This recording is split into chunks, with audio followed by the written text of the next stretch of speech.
everyone, and welcome to the Great British Mickey Waffle. I'm Becca, and joining me tonight we have Ben, Claire, and John.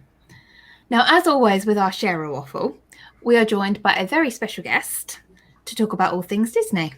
This month we have the brilliant John Saccheri from Big Fat Panda. Hi, John. How are you? And I'm very sorry if I just mangled your last name. No, you actually said it correctly. Thank you so much. I'm so happy to be here and have a piece of the waffle. Oh, fantastic. It's good to have you here. It's also going to say well done, Becca. Because Becca's got a long-standing tradition of mispronouncing things. No, I know. So there you go. That's one on the list. Yeah. Well done. I can say that. And mine's a hard one because you can do a lot with it. Yeah. Hey. So anyway, thank you for taking the time out to join with us today. As always, we're going to start with our carousel of questions. It's quick fire, but feel free to expand on your answers. Oh boy. Are you ready? No. Yes. Okay, question 1. Favorite park? Magic Kingdom. Has to be Magic Kingdom. Good choice. I love the others, but if they had to, if they were going to get rid of everyone and they had to keep one, I got to keep my Magic Kingdom. Yeah, it makes sense. It wouldn't be right without the magic. Yeah. Exactly. Yeah. Okay, question 2. A ride that you hate? Winnie the Pooh. I am consistently disappointed. I think because I've watched a video of Japan's Winnie the Pooh, and we should be embarrassed of ours compared to the Japan. Did you ever watch, when you get a chance, just put in Japan Winnie the Pooh ride and you'll go, oh! It looks amazing. It does really look good. does. Yeah. Oh, great question.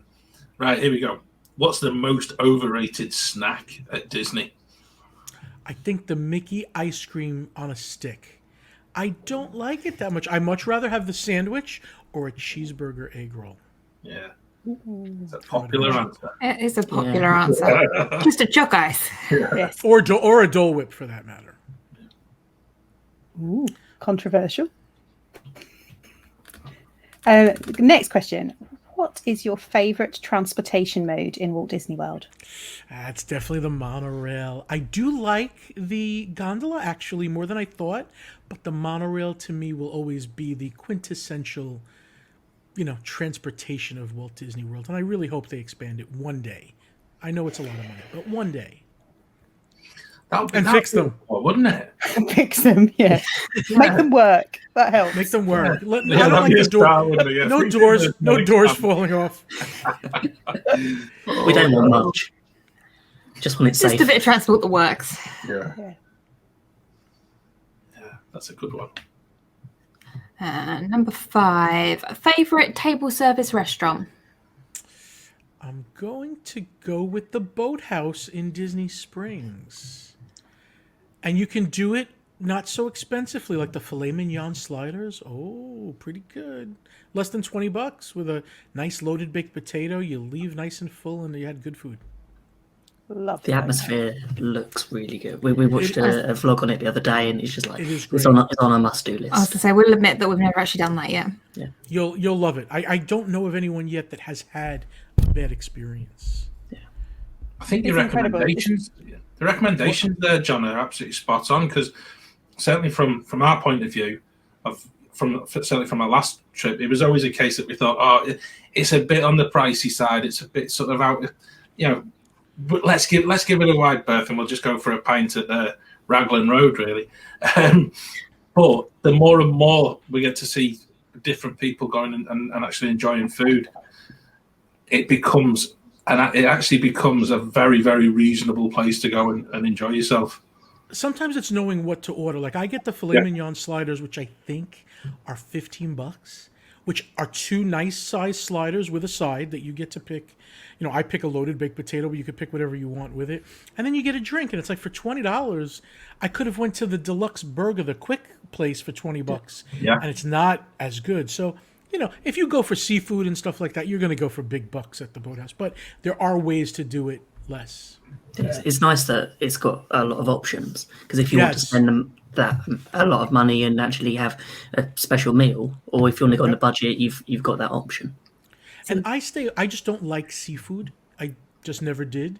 So the boathouse makes me think it's all seafood, but it's not. They have some of the best meat stuff there too, like beef and stuff. So I really like it. That's the reason That's we've not good to been know. there. Yeah, I'm not a seafood eater. I've only just started eating fish and chips. I think, Even I think that, there's a lot of our listeners just heading towards, to get a pen and a bit of paper, just to write that down for the plan for their next Disney trip. And you know what? How to do the boathouse. If you go early evening, you get the most amazing sunset over Disney Springs as well. Yes. So yeah, you can nip out onto the bar at the back and take some great photos. Yeah. Gorgeous. Next question. Resort you haven't stayed at, but want to more than anything else on Earth? Oh, I've stayed at so many of them. I'm trying to think of one I have not stayed at but want to. I think I might have stayed at all of them. So I have to say, though, a resort that I want to stay at that I have not is the Ritz-Carlton. Not the Ritz-Carlton, the Four Seasons. Sorry, not the Ritz-Carlton. The Four Seasons that's in Disney. Mm-hmm. Never been to that one. And that's really not like a Disney resort. It's kind of off everyone's radar because it's over by Golden Oak. Yep. But I would try that one. It's not going to be bad, is it? No. It just can't be. No, it can't be. Right, here's another question, which is, I hope if you've heard of us doing this before, it might not come as a surprise, but let's go with it. What's your favourite car park? My favorite, which park? Car park. Car park. Yes. Yeah. What the heck is a car park? Yeah, that's okay. Parking lot. Favorite parking lot. Oh, okay. And they call it a car. You know what? I should have known that. A car park is a parking lot. My favorite parking lot is Hollywood Studios. It's the easiest for me to navigate. Yeah. And I like that even if you feel like you're away from the park, if you're parked on the side, like towards the right, you still have a nice walk there with restrooms and the gondolas. So it's not like Epcot where you could just be in the car park forever. Yeah. It's actually become a parking lot since they redesigned it and sort of moved it sort of 90 degrees to the left. It's actually become a very popular choice as an answer to that question from people who live across in the States. And I think that's really sort of testament to the amount of thinking that people have done, because certainly it just opened in its new state. Yep. On our last trip, and we went in quite late on at night, and because the early morning crowd had left, we ended up nigh on at the front gate because you were able to get around the car park, and it was great. And I just thought, somebody's actually thought about how this has actually been laid out. So I agree. Yeah, it's an odd question, but it's important. Everyone has a favorite. I actually like odd questions. I've got the next one, and the question is, which is your favorite, Typhoon Lagoon, Blizzard Beach, or Volcano Bay? Definitely Typhoon Lagoon. I like the theming of Typhoon Lagoon. I like that Gilligan's Island type of feel. Blizzard Beach, I don't think I've been to Blizzard Beach in the last 4 years. I will go to Volcano Bay at some point. What I don't like is when I'm traveling on I-4 and I can look right into it. I just feel like, I don't know. I feel like somebody from a vehicle is going to throw a cigarette out onto the people that are at Volcano Bay. And you have to be able to hear the cars. You have to. There's just no way that I could be in paradise and not hear beep, beep, beep, beep. The I-4. Where Typhoon Lagoon, I do feel like I'm away, and I feel like I'm, tucked in this paradise of tropicalness. Yeah. I remember when Volcano Bay was being built, and every time we went past it, it was like, it's really close to the I-4. I'm telling you, you could put your hand out and touch a slide. Yeah. Well, same reason I never really liked the look of Wet n Wild when it was there. Yeah. Because you could literally see the people. There was lots of reasons I didn't like the look of Wet n Wild. It was in a weird place. Yeah. Was that the one you had to actually cross over? You cross over the road, the car park for the parking for that. Yep. And so you'd see people sort of still in the swimming costumes. Yeah. Back over the road. Playing chicken with the traffic. Yeah. A line of people holding tubes going up and down stairs is all I know. I was like, is anybody having fun there? It doesn't look fun. It does not look like fun. Okay, next question. Galaxy's Edge or Diagon Alley? Definitely Galaxy's Edge, but I do like Diagon Alley. I do. What I like about Galaxy's Edge is the food, the entire look of the place, and it doesn't feel as cooped. Whereas I'm in Diagon Alley feels true to Diagon Alley, but being true to Diagon Alley means that you're sometimes, shoulder to shoulder people, and getting in and out of stores is a little bit tougher. But that does look like the place, so I enjoy both of them. But I'm still more of a Star Wars person.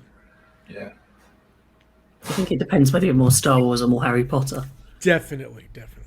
Yeah. Okay. Early morning or late night park visit? Late night. I am not an early morning person. I think I've been to a rope drop 3 or 4 times in my life.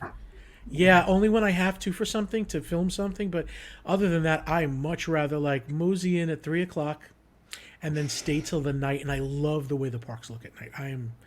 I just love the parks at night. I wish they would stay open till 1 in the morning, all of them. Yep. There is a nice atmosphere about all of the parks in the evening. It completely changes. It does. I think there's that nice feeling as well, when most people have left. Yes. And you have that feeling that it doesn't matter if the rides are closed by that time.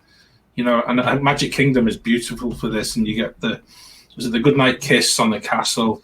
Yep. And you just get that little bit, if you can evade security as long as possible, as they're trying to mop everyone up and push you towards the exit. But you get that lovely walk around, and yeah, like you said, at night the colours and the lighting just makes it absolutely so special. When the kids are like conking out at 7 o'clock and going to sleep, and you see the parents leaving, I make believe I feel bad. Oh, he's tired. Have a magical day. Good night. And then you see everybody leaving. You're like, yay! You just see the queue time just like drop. It's like, 7 doors and they've gone down to half an hour. Yeah. Although there are some times where they've had like late night parties and they're 2 in the morning, and Peter Pan's flight still has like a 50-minute wait. I'm like, really? I want to go. Shouldn't your kids be home? I don't even think it is with the kids on it, though. I think it's because Peter Pan was open for all these late nights, and everyone's like, it must be a short queue, and it Must be. is. Yep. It never is. Never. I reckon the timer's just stuck. It's been at 50 minutes for such a long time. I always say it proves that if they make an attraction, even though it's a fast, quick attraction, but if they make it good from the beginning, like the Haunted Mansion, like Peter Pan, it still has a staying power that people do still enjoy. There's something about flying around in a little boat. I'll leave it there, because otherwise I say things about Peter Pan that people don't like. It's kind of like the Winnie the Pooh thing, I know, but there's something special about it to me, even though it's over and it's so fast. Yeah. It's one of those attractions that you sort of love or hate. It just depends on your experience of it. It's like last time we went on the one in Disneyland Paris, it was like we wouldn't have gone it again because it was over in like 2 seconds. It felt like it. Yeah. It's It wasn't so much that. It was the fact that if you're sitting at the back, you get a headache because your head keeps banging on the sail. Yeah. In Paris, your head keeps banging on it? Yeah, on the metal sail behind If you. you're sitting in the back Right. seat, It breaks so fast that your head Let's have a redesign or put a cushion there. Oh my gosh. Flash. Oh dear. Right, here we go. Yeah. It's the French welcoming you back to life. It's very French to do that. Yeah. Oh dear. Welcome. Right. Next question. Let's not insult everybody. I'm kidding. Right. Keep the magic or backstage detail. Keep the magic or backstage detail. Okay, you know what? It really matters for me. For children, I say keep the magic. For adults, I think sometimes knowing some of the detail actually increases the magic for me. And let me give you a quick instance. No matter how many times somebody can tell me how the ballroom is achieved, of the Haunted Mansion, I am still like, wow, when I see it. Even though I know how it's done, I'm still impressed with how they did it. So I don't really lose too much of it from the the detail. So I like the detail. I don't want to see a video though. Like I once took a video of the Haunted Mansion with the lights on, and I was ready to put it out on YouTube, and I thought, why would I do that? And I didn't. So I don't want to see people spoil it for me unless I like ask for it or know about it. It's good. That makes Good sense. answer. I think we're all sort of backstage detail people, but if kids say how many Mickeys are there, there's only one. I will definitely try to let the kids figure things out, keep it alive for them. It's always nice to know at that one point in their life that they can then choose to then look into the detail further if they want to. definitely. I agree. Especially with so many things like Disney Plus, like the Imagineering story. It's nice to see the sort of amount of detail and things that have gone into the parks. Yes, absolutely. I love that show. Next question. Favorite other podcaster or vlogger about Disney? I don't want to give him a big head, but I will say Lou Mongello. He is, he's wise. He knows things. He's funny. I give him a hard time a lot of times, but I do respect him as a knowledgeable person who really is passionate about the parks. Yeah, I think we are all in agreement there. Yeah. Definitely. And a lovely person as well. It was lovely to talk to. Okay. On-site or off-site? Oh, on-site, definitely. I think the magic of being... off-site too, it's still a good vacation, but on-site, that magic is still, from the moment you wake up to breakfast, to the cast, everything feels better and more magical on-site.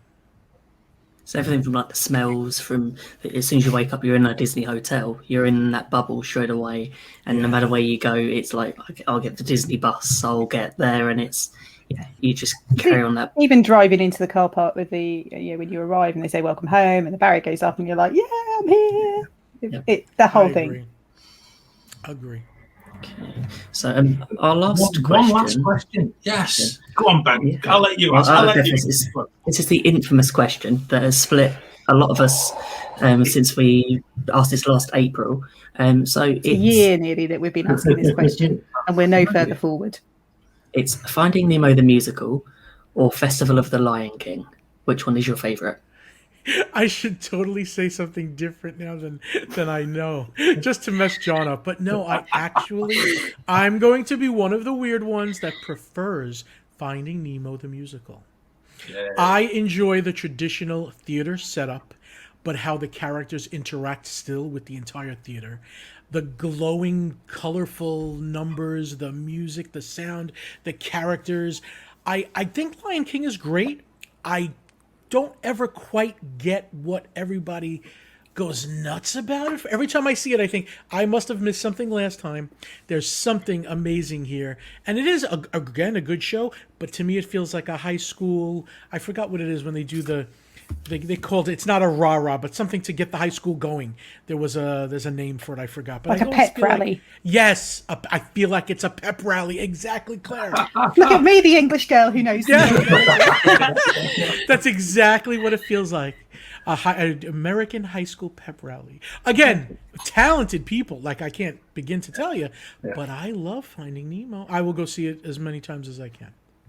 I think it's just that's different style of format, because we've seen in Disneyland Paris they've got the Rhythm of the Pride Lands, which is more of a sort of Broadway style show of the Lion King. How is that? Have you? It is really amazing. It is incredible. Yeah, I would probably say that's the best Disney show I've ever seen. Yeah, see, I think lots if they didn't have the whole 360 to worry about, you know what I mean? Like you can then have things on a stage like, puppets and when it's a whole 360, it's very difficult to coordinate that, I think. They do a good job of it, but it's funny because I'm very definitely in the Festival of the Lion King camp, but the other day I text John because I found this. Oh boy.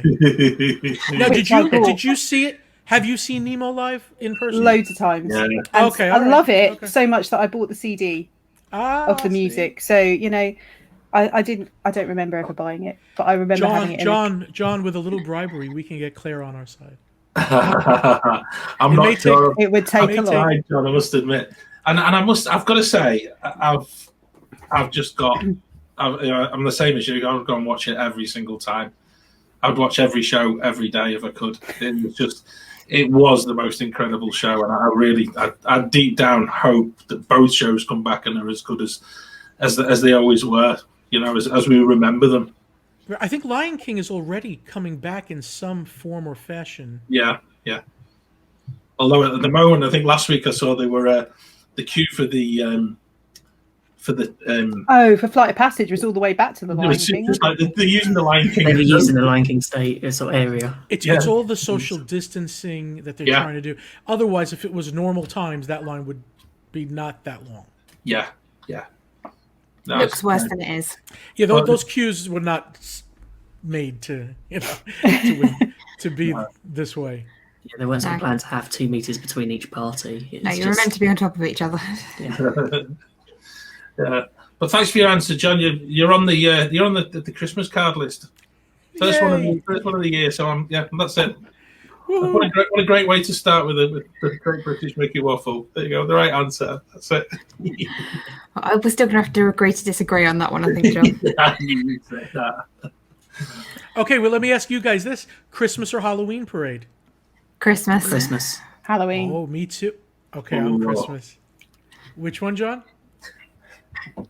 It's so close. It has to be Christmas. I'm definitely a Christmas guy, but it's amazing. Out here, I think the majority of Americans, 65% would prefer the Halloween party and the Halloween parade for some reason. Really? And it's great, but Christmas, when they light the castle up and it snows on Main Street and the carolers are out and the hot cocoa is, that's just my thing. Yeah. And the cookies. Yeah. So I'd love to, for one of our trips, to cover like last week of October and first week of November, so we get to do Halloween. What you mean like this year? Like this year. The one that you've got this year? That is true. Yeah. Fingers crossed. Fingers crossed the parties are back on as well. Yeah, I don't know about the parades, but I think by October we're going to get some good stuff. Might be some nice sort of Halloween and Christmas cavalcades. That'd be good, wouldn't it? Yeah. So, as we mentioned earlier, you are a Disney content creator. What got you started on your Disney journey? Oh, I'm going back to being a kid, like 5 years old. I just remember, I grew up in New York, Long Island, which is not like the city. When people tell me they're from the UK, I automatically assume everybody lives under Big Ben. And I know that that's not how it is. So when I say I live in New York, people think I'm automatically in the city. No, this was a house, a tree. It was the countryside of New York. And we didn't go anywhere on vacation, so it was just, running through the sprinkler or going to the zoo was our vacation. And we were of moderate means. We had a home. I didn't know that we were kind of like poor middle class.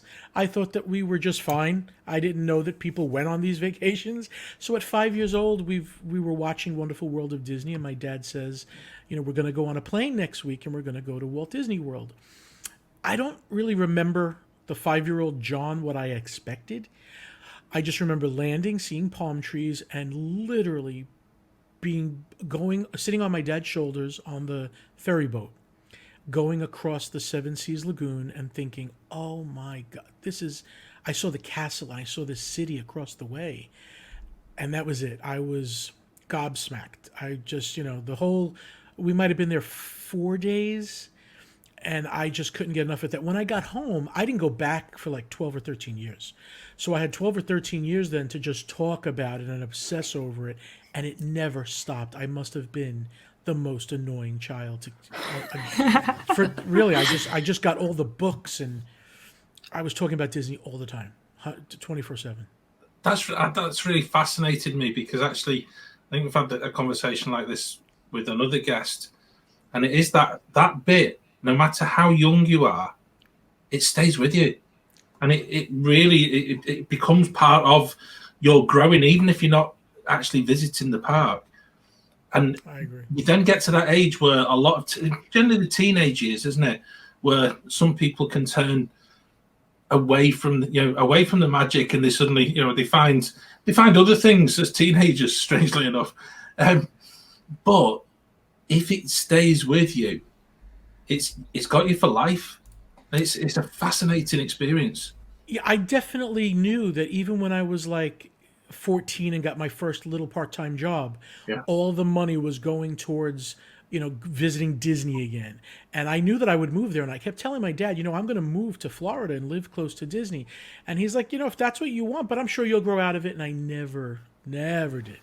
So it wasn't until I was like 29 that I had enough in business and stuff where I said, okay, I can now move to Florida.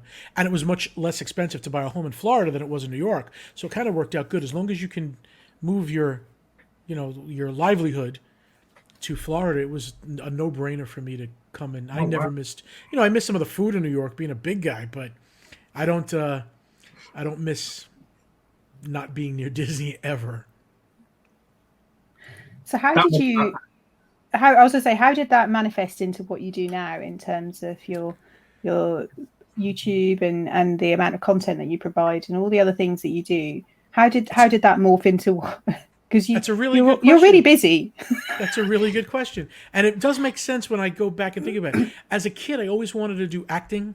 So when I was in the school plays and I tried to, do things. And I did some national TV commercials that actually showed in the UK too, for the Trapper Keeper notebook for Mead. It's on. I'm just going to write that down so I can go and find them. If you searched Mead, MEAD, Trapper Keeper commercial, it's a school book. And that was a national TV commercial that was really popular. And then I did one for Nintendo and a couple for other companies. So I was always trying to be, I was the chubby kid sometimes on the TV. And when I finally got to Florida, I didn't think, let's start a YouTube channel. I just did other things. And then I said, you know what? Maybe I can show, I think I did a flower and garden. Or was the Epcot, it might have been the Food and Wine. No, it was the Flower and Garden Festival. Was my first video. And then slowly I put my face on it. Like I would say something in the video and people would say, why don't you come on more and talk about things? I'm like, oh, okay. And then eventually it became me kind of talking sometimes, me not talking sometimes. Then I did a show. So it was a little bit of like putting your toe in the water and saying, all right, it feels okay. I'll jump in more. That kind of thing. And it morphed into, Big Fat. So then I think I saw Kung Fu Panda, which had nothing to do with Disney. And when they say you're right, can Disney just buy DreamWorks? Then I can be solved. My problem will be solved. Yeah. They bought everything else. They might as well. So then it seemed like, when they said, you're just a big fat panda. And he goes, I'm not a big fat panda. I'm the big fat panda. I was like, oh, okay. I'm going to use that to make my persona. And it just caught on, thank God. It's a little shocking where people go, oh my God, you said fat. Like, oh, get over it. But that does make people remember it, so it kind of works out. Yeah. Yeah, and you've created lots of things with other people as well. I mean, I was saying to these guys beforehand, I first came across you, I think, and I've gone back and double checked in June 2014 when you did a live meal review with Lou Mongello at the Hollywood Brown Derby Lounge. And that show I remember really clearly because you and Lou were making lots of yummy noises while you were eating, and we were going to Orlando in the August, and I was like, we've got to go to Hollywood Brown Derby Lounge, and we did, and we had the most amazing meal. Thank you very much, it was incredible. But they've changed the menu since then. But that's when I first came across you, and I was like, this guy, he knows his stuff about food, number one. And it was just fun to listen to the conversation. And obviously I think we've all been dipping in and out of your YouTube and like the Tuesday evening show, well, evening for us show, things like that. So it's really interesting how much content you provide in terms of different things as well. There's always a sort of a Disney element threading through it, but you've got lots of exciting you guys things. Now, I'd love to have you guys now on the show one day. So this is how I would get guests, where one day you guys will be on the show. We'll have this 4 boxes too on my Tuesday show. Oh, wow. So, that's a lot of fun. It's a lot of fun. Thank you. Oh, I love that. After when we started doing this, I can't think, it was like nearly 2 years ago now that we. Yeah. Wow, I can't believe it's been that long. It's amazing. Time flies. It really does. I think as well, John, and I think this is where Claire alluded to. You talking about the food, but it's also when you're in the parks. It's that knowledge that you've actually got and that you share. And I think that's where people, it's a classic case where you're actually sharing your knowledge. It's not a case of you just going with a camera and just sort of pointing it around and then saying, oh, look, there's this, right? Or there's this. You're actually providing a lot more backstory. And I think that's for me, that's the bit I enjoy most. because it is. Thank you. It is adding that real sort of personal touch, but it also it shines if you love Disney. That's what you want to be watching. Yeah, you can tell who's genuine and who isn't, I think. And to me, it doesn't feel like knowledge. It feels like I'm just telling you about something I love. So it's, you know. And I think we're all in that mode as well. Yeah. If we can talk about it, we will. Yeah. You know, anyone will listen, and even if you don't, we're still going to talk about it. I agree. And everything always comes back to food when we talk about Disney. It always does. Is that funny? Disney food's usually food pretty just good. tastes, and it tastes better because of the frame of mind you're in. Totally. You know? Yeah. Disney calories don't count anyway. Exactly. Yeah. I've got a good question that follows on from that a little bit, John. Though, and I'm just amazed at the amount of quality guests that you've had on your show. You know, so Yeehaw Bob Gurr, the mighty Colin Kendall from the After Hours crew. You know, there's Lou, and then Ron Schneider, the Dreamfinder. That's great. Just amazing shows. And how is it you managed to actually get them? And you know, it comes from time, from meeting them at events. Yeah. Just like this at Facebook. Sometimes I've taken a blind shot in the dark and just said, let me write this person. And they could say no. And I've had some no's. As a matter of fact, Leslie Iwerks from the Imagineering show. She has never said no, but I've never gotten a response at all. So one day, hopefully, but I'll try, you know, and hopefully they say yes. Yeehaw Bob, I remember, was difficult because he didn't know at first who I was. So sometimes what I do is I find someone who knows both of us and makes the connection, and that gives some credibility. So that's always a good thing. Well, we know that being a nice guy sometimes just helps, believe it or not. Yeah. Well, we know that Leslie watches our show, so we'll put a good word in for you. Oh, you never know. You never know. We wish never know. she did. You never know who's watching. I think as well. I think that's where Lou's very, very generous with a lot of his time. Where he actually sees sort of that like-mindedness with people. He says, "Right, I tell you, you need to get in touch with such and such a person, and then pass it on." I think certainly here with the magic, the After Hours guys, they've been. I think they said exactly that. It was the fact that they a couple of years ago they'd never met each other, and Lou basically got them all in a convention centre. So you guys need to speak to each other. And it rolled on from there. And it's that's just what an amazing thing to happen. It's just I'm fascinated because the list was endless, and looking at your shows, and I just thought that's something that it doesn't. A lot of these don't happen by accident. It's nice when you look back and I look at the list. I'm like, oh, I did interview that person. Wow, Bob Gurr was amazing. And he gave it to me a little bit. Like when I didn't know certain things, he was a little snippy in the beginning, and then he warmed up and he's like, "Okay, you do know your stuff." But it took some time. He was funny. But to think that this is the guy that made the Omni Mover that we sit in and the Haunted amazing. I don't know if I'd have been able to speak, to be honest with you. I think I might have just. Sometimes I have to forget. I'm like, okay, I don't know who this person is. Just talk to them, have a conversation, and then worry about the oh my gosh later. Yeah, that's true. I think we've learned that from doing interviews. It's like I think I did that with Lee Cockrell, knowing that Lee Cockrell was the president of. So I've had a couple of really, really cool email conversations with Lee Cockrell because I'm a massive fan, and I just dropped him a couple of messages on Messenger about something, and him and Patricia responded. It was amazing, and then I said. It was something to do with his holiday, and I said that looks like an amazing villa you're staying at in Italy. And he said, "Oh, if you want the details, just drop me a quick email. I'll link you in." And he did, and I was like, "This is Lee Cockrell." So yeah, I did a sort of like fangirl moment. Yeah, composed my email and sent it off. It was very cool. It's just amazing. At one time, he could have been our boss at Disney, and we would have been like, but now we can talk to him. So it's kind of cool. He's a really kind guy. Yeah. Very. When you've actually had Ron Schneider? I think there's a couple of shows with him. We've recently done one of our shows. We were looking around Epcot, and only just this in the past month we've looked at extinct Epcot attractions where the Dreamfinder featured heavily. That must have been a show, and to get somebody like that to come and actually be on your own show is just amazing. I agree. Mark Silverman also. To have the voice of the Tower of Terror do the Tower of Terror voice right next to you, I was just like, I was freaking out. He doesn't even know how much I was freaking out. That's so cool. But Ron Schneider, to think that he was the original Dreamfinder. Yeah. Which, by the way, I do have some hope for the future of that attraction, that the Dreamfinder might come back. I'm hoping. Do you know something? If enough of us keep saying this, I think it should happen. And I think we left our show about Extinct Epcot just with a view of the Imagination Pavilion just needs a lot of love. It just needs loving. And what better way than making that just an immense ride once more?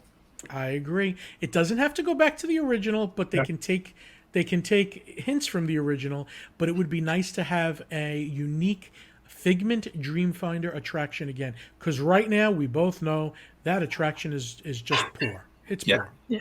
It's not worthy of the building or anything. It's just not. Yeah, and it would then allow Figment to actually take his rightful place in the whole park, wouldn't it? As that sort of that figurehead. I think every time I talk about this, I have to mention the fact that they tried it with Duffy, and Duffy just does not belong in Epcot. I hasten to add, but Figment and just promoting Figment to that sort of figurehead would be amazing. And look how they use him for the festivals. Figment is everywhere. I mean, I'm sure he'll be a big part of Flower and Garden also. Yeah. And people like Figment, but right now the Figment that kids are introduced to is an annoying child Figment. Somebody who gets in the way and has to be shoo-shooed, not the imagination, creative Figment. So I really hope they fix that. It's interesting the way... Oh, sorry, Claire. Oh, go on. No, go on. I was going to say, it's interesting the way sort of Disney have gone with Epcot. What's your opinion on them adding like IP attractions? I get why people get upset over it, but I do love the IPs, and if they put them in correctly, I think they could be great. If we keep Aladdin for Morocco, Gaston and Belle for France, and we, Ratatouille France, Coco Mexico, I think it could be really nice. I don't think we have to lose the culture part in order to get the character part that makes us all happy as well and feel familiar. As a matter of fact, I think it could be a good bridge for kids that feel like this is a foreign place to them, but no, you remember this character, he's from there, so come and enjoy these people. So I do think it can really, and I like the word harmonious, where it's bringing us back. So if it can feel like that, good, without overdoing the IP. Like when they redo the Polynesian, people will say, they're going to theme it up to Moana. I don't think they're going to have you walk through Moana's mouth to get into the room. I think it's going to have a South Pacific theme, which is the movie. I don't think Maui's going to laugh when you get in the bed. I don't think they're going to put it in your face at the resorts. Same thing with Epcot. I really hope they make it just a nice transitional thing. Yeah. If it can get more kids and more people interested in make Epcot, really popular again, I'm all for it. And I think that's what they'll probably do. I think Epcot over the past few years, or from our experience, has felt more of like an adults park. Yeah. You feel like that split of you can spend time eating and drinking around the world and a few attractions. It doesn't feel as much as probably what we think of like what would have wanted Epcot to have been. Yep. I can't wait till they do Ratatouille.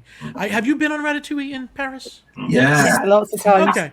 Is it a decent? I mean, I'm sure it's not the most amazing thing in the whole world, but it's got to be a nice little attraction, no? It's good, and I think that the ride system is the same as I'm trying to think, Mystic Manor. So it's a trackless system, right? Which is quite cool. It's the first trackless system in Paris, which is it was different, and it really did feel, when it was new, it felt like you were gliding across the floor. The subsidence underneath it at the moment kind of ruins it in Paris, but hopefully they'll be able to fix that soon. I think the attraction is very clever. It's it's that move between screens and a little bit of real action. I like that. It's longer than you think it's going to be as well. It's not a Peter Pan length attraction. It's a good It's a good 4 or 5 minutes. So Yeah. it feels quite a reasonable Good length. And I think they probably updated the 3D for Epcot from what it is. It should be a nice addition to Epcot, especially for people like me who've never, I don't have a plan to go to Paris right now, so. And the only problem I have is that it's one of the few attractions that actually makes me feel a bit nauseous. I think that's the 3D, isn't it? I don't know whether it's the 3D or weirdly. Now, I mean, I think some of them they've taken away the 3D, so I wonder. I'm sure 3D doesn't normally make me feel nauseous, and neither does spinning. But there's just something about that ride. Yeah, I think the activity on that is quite. Some of the scenes are quite not violent, as in sort of fast paced and frantic. They're definitely they move. It's clever though. It's good. Yeah, it is a good ride. Becca, how you're going to do on a Mickey and Minnie's Runaway Railway? It's got only a little bit of that, but I love it. You got to try it. Oh, definitely! I can't wait to do it. Yeah. But yeah, and I still do Ratatouille, even though I come off feeling a bit funny afterwards because I enjoy the ride. Didn't we do it like 3 times? We did it 3 times last time we were in Paris. You wonder why you do it once for Becca, and then let her wait a little bit. Yeah. Not once after the other. I don't know. Over 2-3 days. Quite now, have you done Flight of Passage? Yes. Oh, yes. But that doesn't make me feel ill. Oh. Really? That's great. No, that's great. Okay. Yeah. I'm weird. No, I think it's that trackless. It's the trackless ride system, and how you feel. You don't feel as if you're moving, yet you are. But you're actually, your eye is searching out some of the 3D effects as well. Yeah. And I think it is very similar to the Mickey and Minnie's Railway. And so when you get to ride Ratatouille, John, it will probably feel very similar. Okay. I like the trackless that you can't predict where where am I going to go. Yeah, so I won't ruin it, but there are 3 ride vehicles that travel at the same time, and it in theory is random as to which route you take. So you could get three or 4 different experiences. Same thing with Mickey and Minnie's. You can ride that. Each car is a completely separate experience. Yeah. Which is, you actually see different things on different cars, which I like. Yeah, that's the same with Ratatouille. And I think that means it's more, the re-rideability, if that's a word. Yeah, I like that. It's there. And so it will keep drawing people back to see it again. I think it's really clever where they put it around the back in France. So that is going to draw people through to the back of that pavilion away from the main walk around World Showcase, which I think is a good idea, especially if the queue is going to be long. Yep. Hopefully that will good people help. eater. I don't think it'll be long before it opens in Epcot. I'm hoping a couple it seems months. done, but it's with COVID and everything, it's restrictions. It's trying to work out how they can do When's it safely. the right time? When's Do the you right think time? they'll do a reservation system with it? What, like a boarding pass sort of thing? I don't know. Who knows? Good. Yeah. Good. Yeah. Maybe. How have you found the new boarding pass system for Rise of Resistance? It's a little frustrating because you can get to the park and still not get the boarding pass, and I feel bad for people that plan their whole day around it and they still can't get it. If I knew that everybody could get the boarding pass, I'd love the system. I just feel bad about that you can be left out. And I understand it's supply and demand. The ride is that popular. And it is great. It's a great ride. I just feel bad about that. I wish it could be that no matter what you'll get, if you're in the park that day, we'll get you on it, but it's not the case right now. Yeah. So like we've sort of got a few tentative plans for October, and it's like, okay, what days are we going to do Hollywood Studios? So this is how many chances we've got to get Rise of the Resistance. Just be ready with that app when the time comes. Hit the button, and it is random, so it doesn't. You could even hit the button like 10 seconds after and get like, oh, I'm in the front. It's not really based on your speed of clicking the button. I didn't know that either. Yeah, Some secret Disney algorithm. Secret Disney algorithm. That's it. That's worth knowing that though, because I think otherwise Ben will be frustrated and he'd be dragging Becca in every single morning. Every morning, devices lined up on the bin. Yeah. Need more than one device. How many sort of phones can I take and iPads? Just apparently, iPads aren't brilliant for getting them. And they have changed it, so make sure that when you're there the night before, find out the complete latest rules. Maybe you can get on the boarding pass before you leave the resort in the morning. Find out just to be sure, because they've changed it a few times. Excellent. So, John, I've got another question for you. It's a question we've asked a couple of people, and it seems to be quite popular. So, I want you to imagine that you are hosting a Disney-themed dinner party. Ooh, So, got it. at this party, there's you, and you already have one guest allocated, which is Walt Disney. You have Ooh. space for 5 other people around your table, and they Okay. can be of your choice, any character, any cast member, any Disney employee from any of the properties, parks, MCU, Star Wars, dead or alive. Ooh, okay. So who are you inviting? Auntie Cowie from the Polynesian, who passed recently, is definitely sitting with me and Walt. Fantastic. This is a Haunted Mansion themed party as well. I was going to say, where are you eating and what are you eating as well? Yeah. Yale Gracie is going to be one of them from the Haunted Mansion as Master Gracie. Fantastic. UBI Works is another one who's coming. So I have 2 more guests I could invite. They have to be Disney people? It could be any of the Disney owned properties. Princess Diana, she can't come? No. Okay, she can't come. She knows she's wanted though, and she waved to me, so that's good. She can serve. She can do the serving of the meal. And you know what's funny? What's being served is something that I had once when I went to a 999 Happy Haunts ball, because they served us an ice skull with a sorbet at the top, which was to refresh your palate between grilled incredible. chicken and stuff. It was really good. It was very expensive. I didn't pay for it, but it was somebody else did for us. It was a $2,000 ticket per person. You ate in the Haunted Mansion in the stretching room.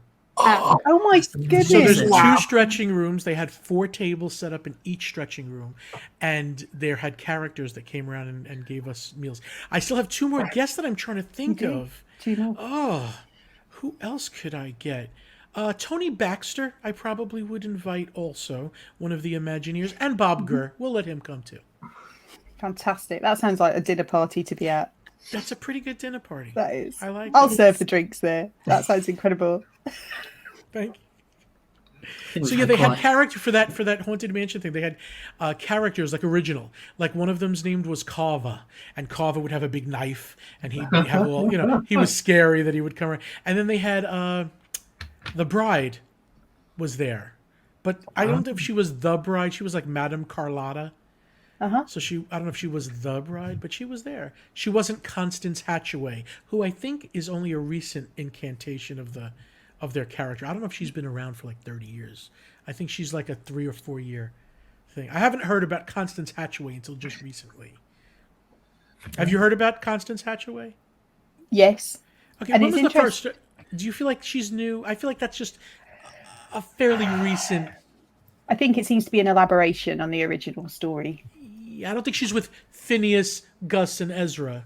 Yeah. And Master Gracie, yeah. I think she just... I do like the name, and I like the little cakes with the axe that they try to serve.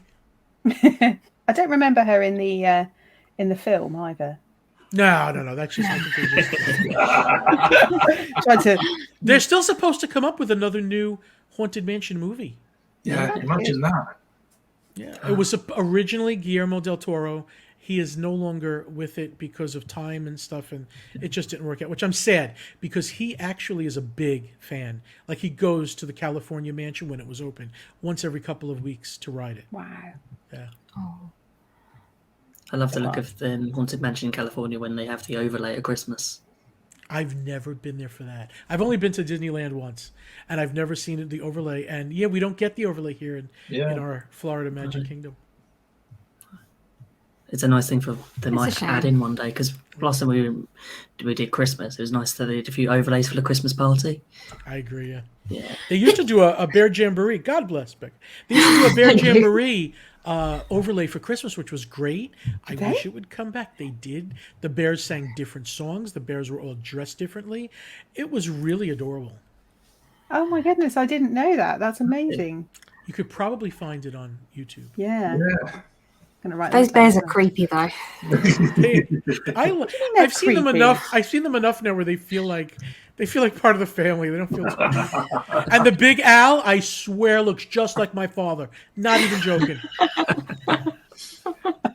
Really, I've been in there with my father, and I look at my father, I look at the bear, I look at my father. It's the same. It's the same thing. And I think as well, being invited to go and dine within the Haunted Mansion, that must be... Somebody paid for us. Like somebody who had money, a friend of mine, said, I just bought us something. Like, what? And he had a lot of money at the time. I was like, wow, $2,000 a person. What? Yeah. That was staying at the Grand Floridian for 3 nights and attending different events and then having dinner at the Haunted Mansion. So it was really nice. Out of all the resorts you've stayed at, do you have a favorite?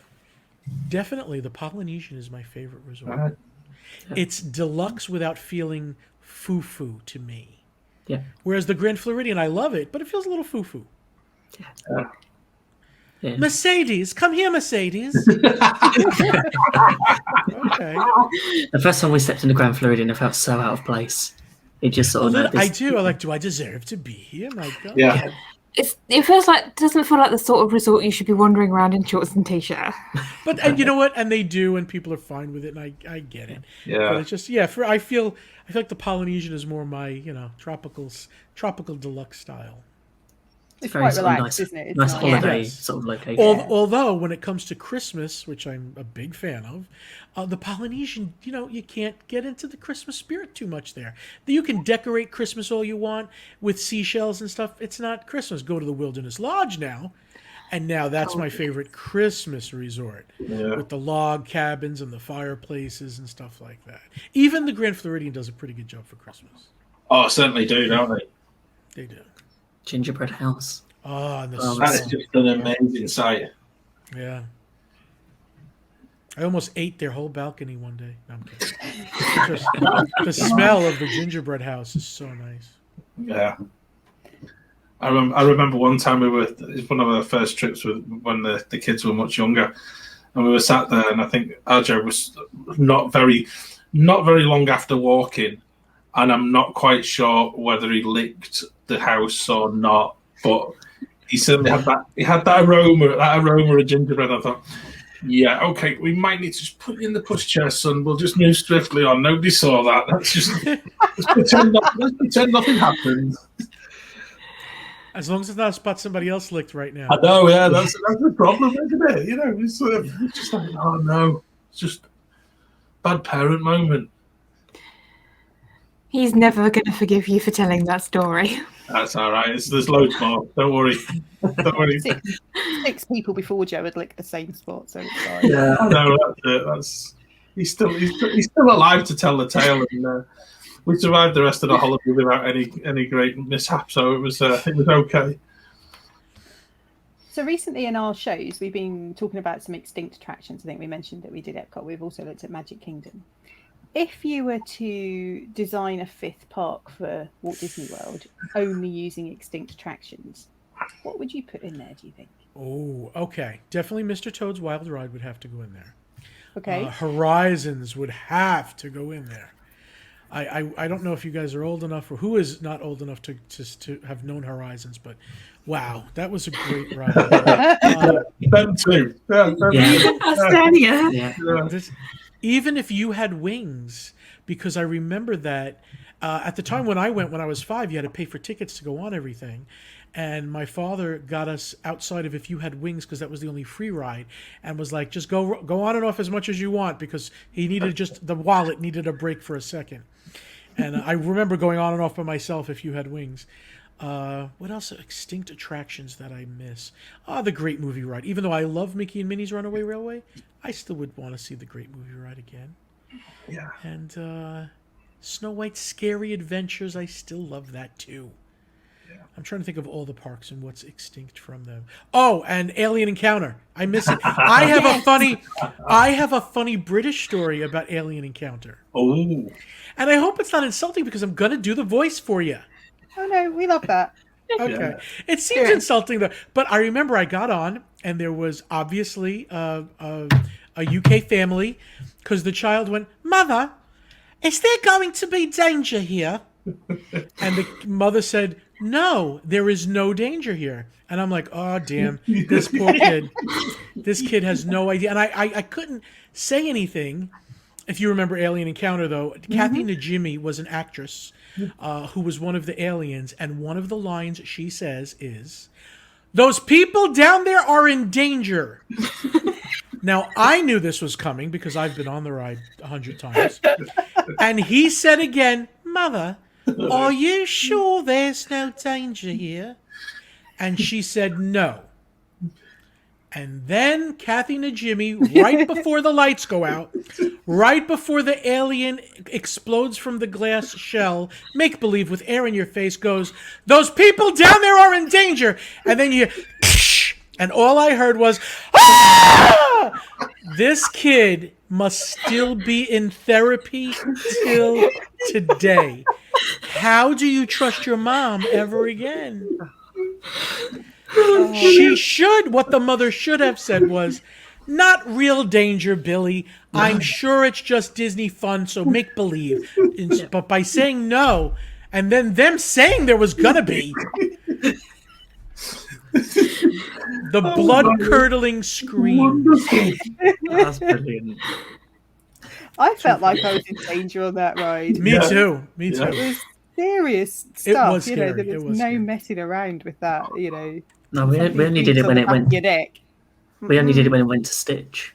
Oh, Yeah. So something breathes on the back of your neck when you haven't asked them to. It's not good. yeah, Stitch was like a one and done. I love the animatronic figure, but once you did it once, there was no reason to smell a chili dog ever again. Yeah. But Did you ever Alien do Encounter was Mission to- fun. Did you do Mission to Mars as well? As a kid, yeah. I was probably 4 when we did that. I didn't like it that much. Even as a kid, I was like, "This is all right. Get me to go see the characters. I don't want to go to space, Dad." I remember he's like, "Tell your seat's gonna move. You'll feel it." All right, big deal. Take me back on the Haunted Mansion. So actually from there, so if you talked about extinct attractions, we're in a little bit of a lull. You know, we're going back now nearly 18 months when we had that amazing D23 announcement of all of these new things that we were going to be celebrating in the run up to the 50th. And, you know, and I know things change, the world's changed, but of all the current projects that have been paused, if you were in charge, which would be the first one that you'd like them to go and complete? The Mary Poppins one. Yeah. But you know what's funny is they never even said what the attraction was going to be, so we're just guessing. But I am hoping for a small type of a dark ride, something. You know, I know we'll get Cherry Tree Lane, but I want to see what are they going to create in there. Yeah. And I actually enjoyed the second. I don't know if you know. Some people kill me for that. I loved the second Mary Poppins. Yeah, I thought good. Oh, good. Amazing. Okay, I thought Emily Blunt did fantastic. Yeah, she was superb. It felt very nostalgic to me. I loved it. So I do hope they do. They continue that, and I think they will. I think things that they announced that then got put back will eventually come, but maybe a little bit. You know what else I'm looking forward to? Remember the theater that they had once announced was coming to the side of Main Street? Yeah. I really hope another day that comes to fruition. Because that was going to be where you're going for like the Christmas party where they take you down sort of that side. Yeah, which is great because right now that's still technically backstage.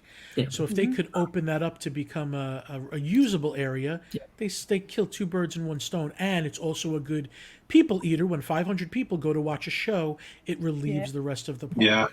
Yeah, Main Street would feel much quieter, wouldn't it? If there was. And I'm ready for a nighttime parade to come back.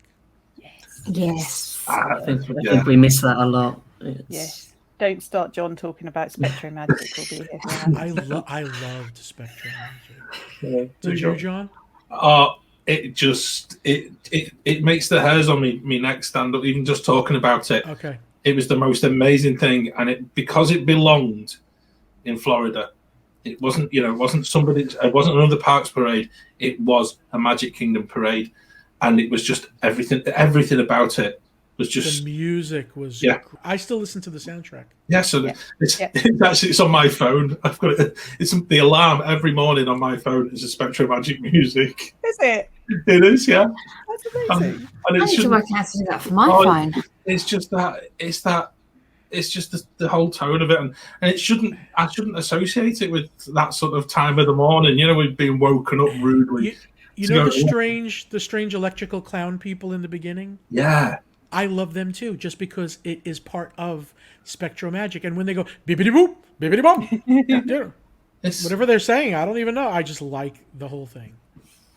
I wonder if Paint the Night would be the thing that Disney would probably think about bringing to Magic Kingdom.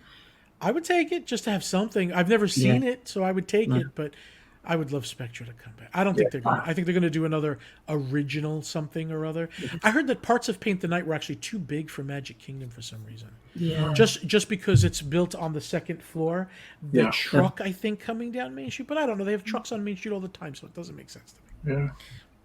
Yeah, I think they could do with what they've done with the cavalcades now. On if they break it up, where it won't be like a full parade, because with the restrictions and everything that they've had to bring in because of COVID. Very possible. I wonder what other sort of, out of all the restrictions that have been put in place, like the social distancing, is there anything you wish that Disney would keep? I don't like the social distancing at all. I don't like crowds either, so it's funny, but I loved watching fireworks or parades with crowds, and you can hear the energy and feel it. It was I do miss that. So I don't. What would I do like some of the spontaneous stuff. I'd like to have them keep. So while I don't think I don't want real parades to be replaced by cavalcades, I would like a once in a while cavalcade. I like, oh my God, there's a princess. There's a character I didn't know was coming. That spontaneity is great, but I hope it doesn't kill some of the things we did have. I still like a 3:00 parade. Yeah, I'd still like to go to Hollywood Studios and be in the theatre for Fantasmic. Yes. Oh, and that I heard they're testing that this week again. Yeah. I just wish they'd upgrade their dragon to be more like the California dragon. I think it's coming, but I don't know when. Now would be the perfect time. Right? Yeah. They'll disagree when it comes to money right now, but yeah. It's one of those things. If they're endless pot of money, I think a lot of things would get upgraded and changed. Yeah, while things are sort of quiet. They're much more selective right now than they would have been in the past. We'll get back there. I think a couple of years they'll repair. But what a bleeding they took! My gosh. Yeah, it's amazing how many businesses might fold over the next sort of 18 months or so. And let me tell you, I think that if it wasn't for Disney Plus, there was a good chance that parts of Disney would have closed up. Yeah. Yep. I think we also touched on the fact that, given the numbers that they actually put out there and how much of a beating they actually took, there was that if they didn't have that sort of fallback of Disney Plus and possibly some of the real estate that they've got, but you would imagine certainly the parks division were very much in the realm of having a hostile takeover from one of the other big TV companies or whatever. And I think we've spoke about it on one of our shows. Even the likes of Apple would have come sniffing around as well. John, people don't know how close it came to all ending. Yeah. You got to remember too, we talk about businesses and losing money. Sure, a business could say, yeah, we're slow, we're not doing as good. This wasn't that. This was a complete halt of all income, but you still had to spend money to keep the infrastructure going. You still had to heat and cool and clean. Otherwise, rats and roaches would take over every kitchen. Yeah. So it cost money while not making a dollar. And can you imagine Disneyland still isn't even open? I know. It's heartbreaking. No business thinks of, what if we just stopped making a dollar? It wasn't in the realm of a thought. Yeah. Yeah.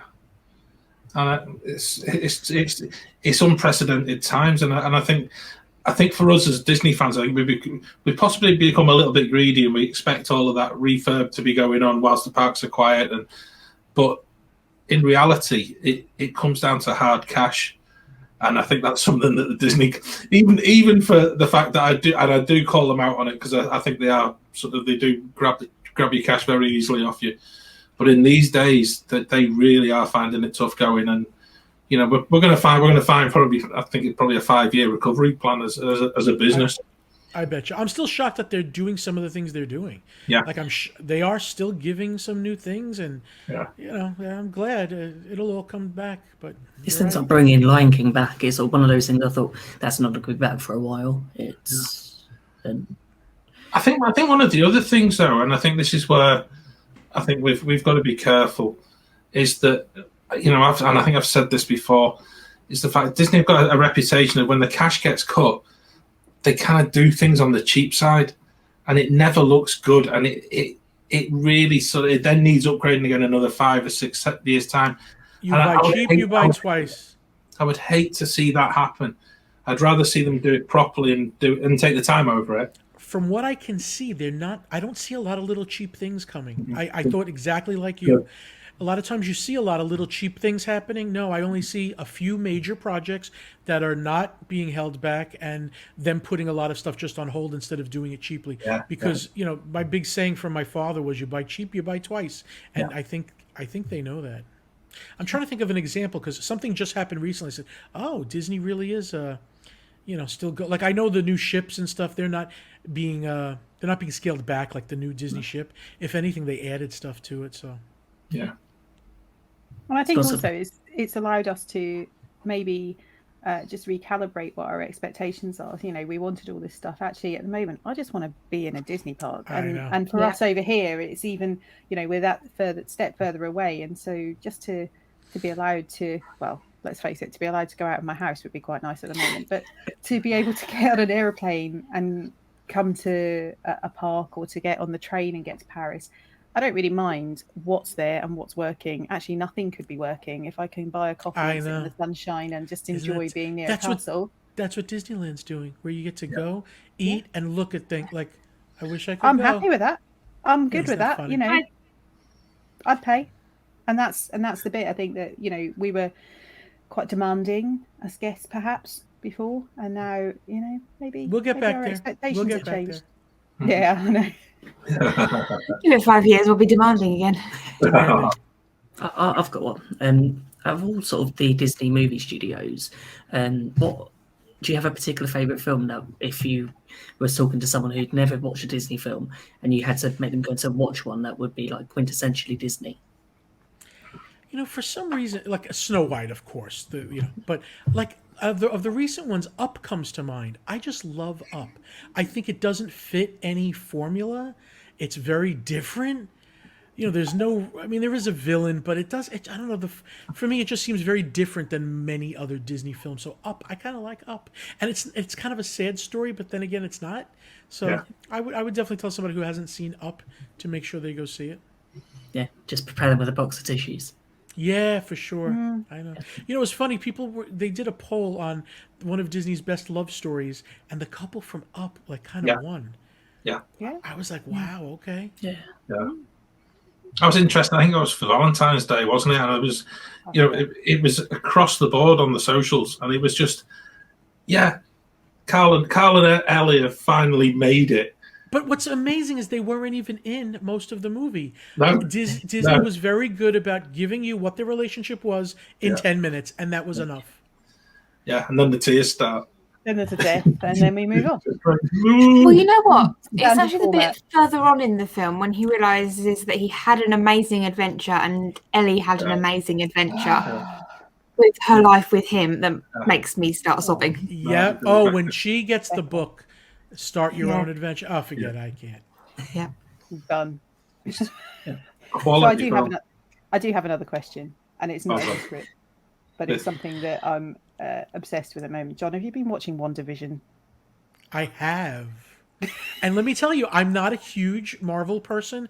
I mean, I watch Avengers Endgame, and I understand most of it, but I missed a few of the Winter Soldier, I think I missed, and that was important. So anyway, what I'm saying is I'm like a 50-50 where I don't know a lot of the Marvel stuff, and I'm loving WandaVision. Yeah. I didn't know what to think the first episode.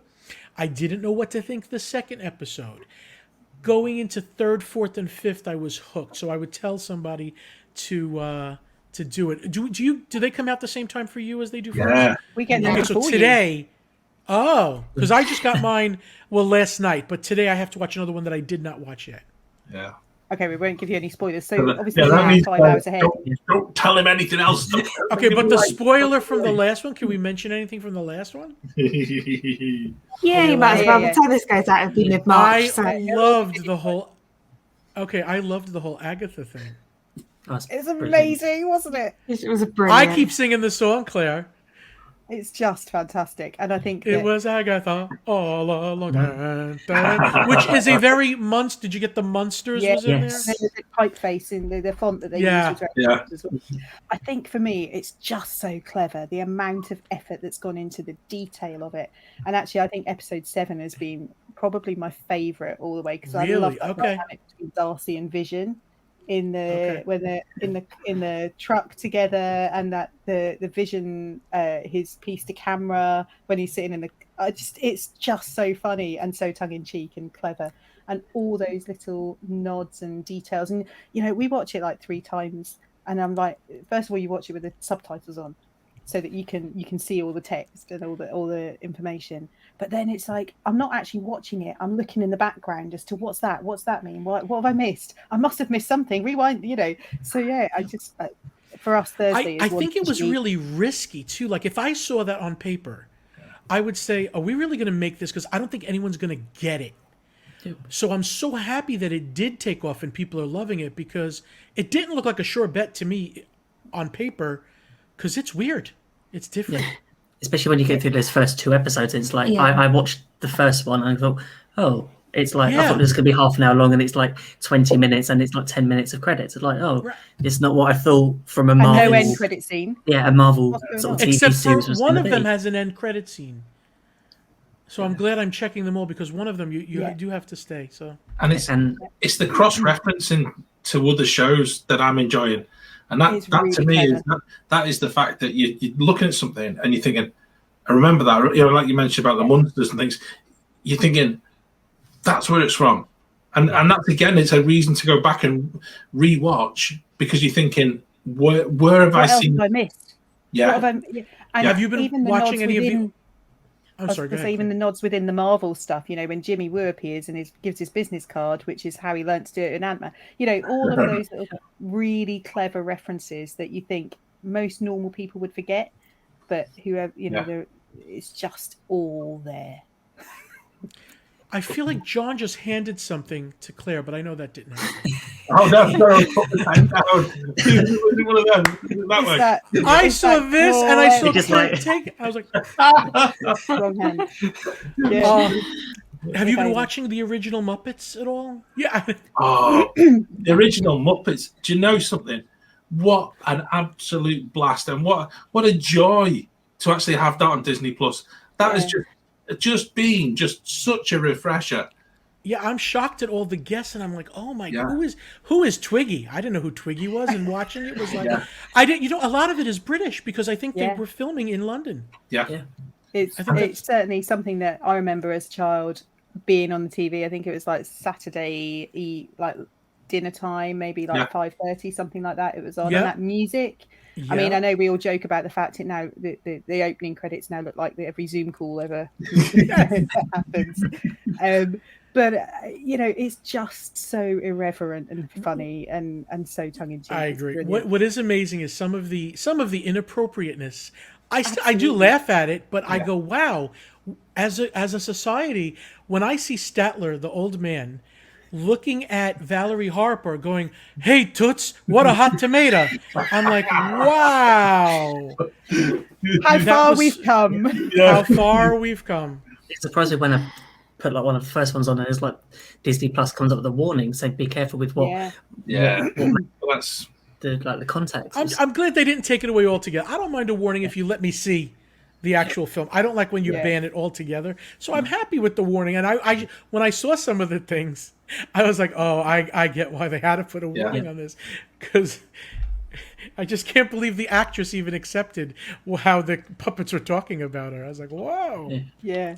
I think what's intrigued me is because, my kids are sort of 13 and 17, and for them to be watching it, having watched the movies and being, and obviously been in Hollywood studios and enjoy, they just love the Muppets.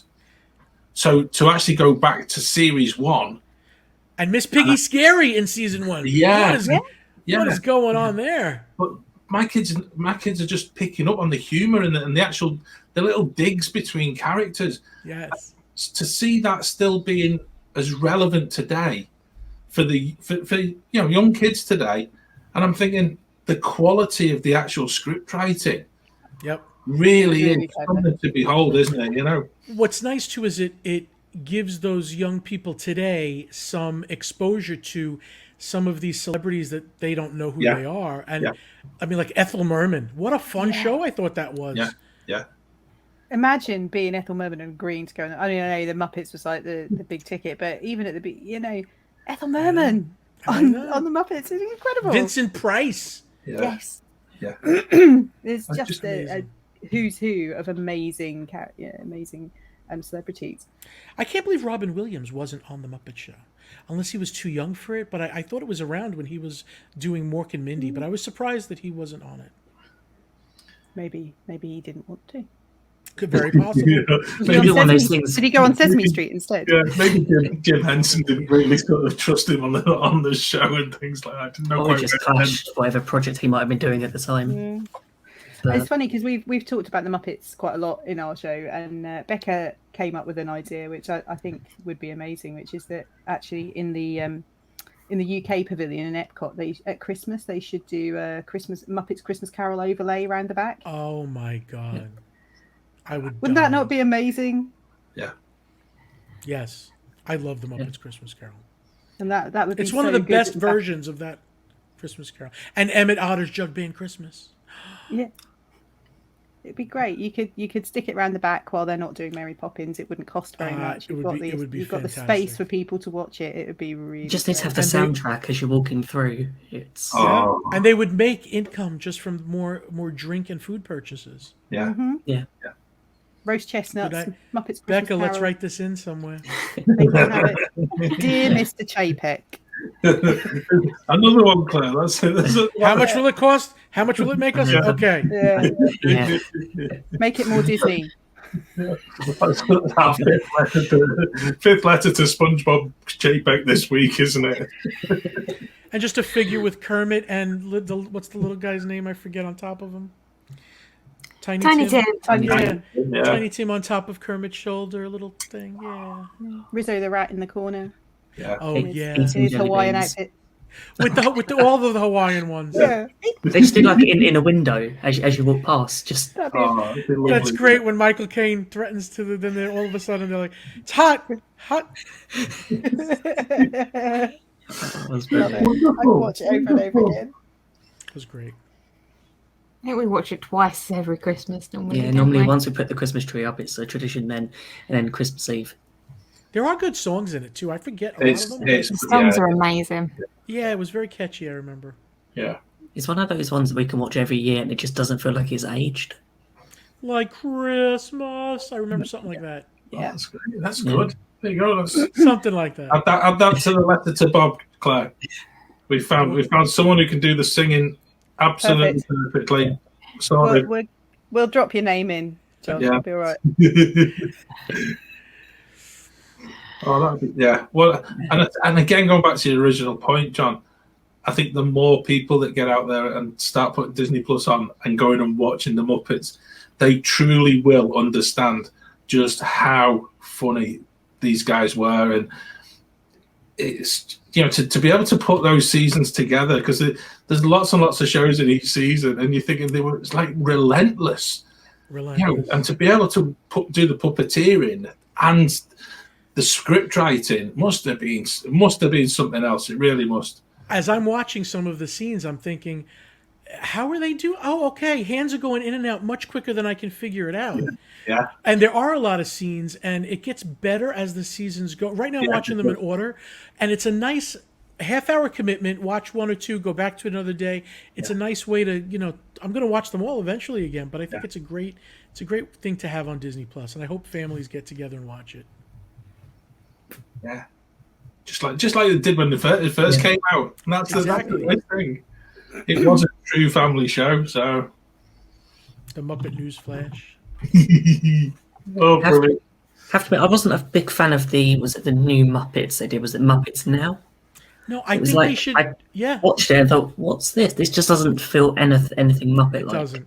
I don't know why they don't just go with the old formula with guests of today. If they got Kim Kardashian as a guest on the new Muppet Show, it would bring a whole new people and just keep getting different guests and make it another variety show. Yeah. Doesn't seem hard to figure out. They keep trying to reinvent the wheel. Stop it. Yeah. Absolutely. It's sort of look what works and just stick with it. Exactly. And just, Exactly. I know there's sort of, it's nice to look at new things and try these different ways, but after a few episodes, it doesn't work. It's broke, don't fix it. Yeah. Might have to go and watch the Muppets now. You've never been a I've fan. never been a huge fan. Yeah, you know what? If you watch it from one, you got to give it a little time because you're going to look at Miss Piggy and go, "Oh, she's scary," and the voice is different at first, and then she turns into the Miss Piggy that we all know. But Becca, it's a cute little way to do a half hour, and I think you and Ben would enjoy it. Yeah, I think it's either the second or third program in season 1. There's an actual Muppet of Jim Henson playing. Yes, and if you know he's there, once you spot it, you just can't. You can't take your eyes off it. It's just like what a nod towards himself. That is so cool. I love Hilda, the dressmaker. What happened to her? She disappears at some point. She's in the whole first season. Hilda, the lady who does the costuming. Yeah. I wish they would keep her. So, John, thank you for joining us today. It's been really interesting talking with you. Thank you. I'm sure our listeners will want to check out your content. So where can they find you on social media? A while ago, I would have had to give you a whole bunch of different things. Now I can just say bigfatpanda.com. Goes to everything.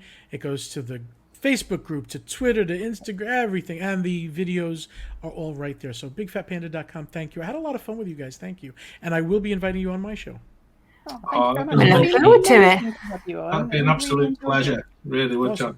All right, I will go feed the hungry cats. Thank you very much. Yeah. Oh, no, thanks, John. That's been an absolute pleasure getting to know you tonight. Really has. Yeah. Thank you. Yeah. So thank you for listening. As always, you can find us on Facebook, Twitter, and Instagram at GB Mickey Waffle, and on our YouTube channel, which is the Great British Mickey Waffle.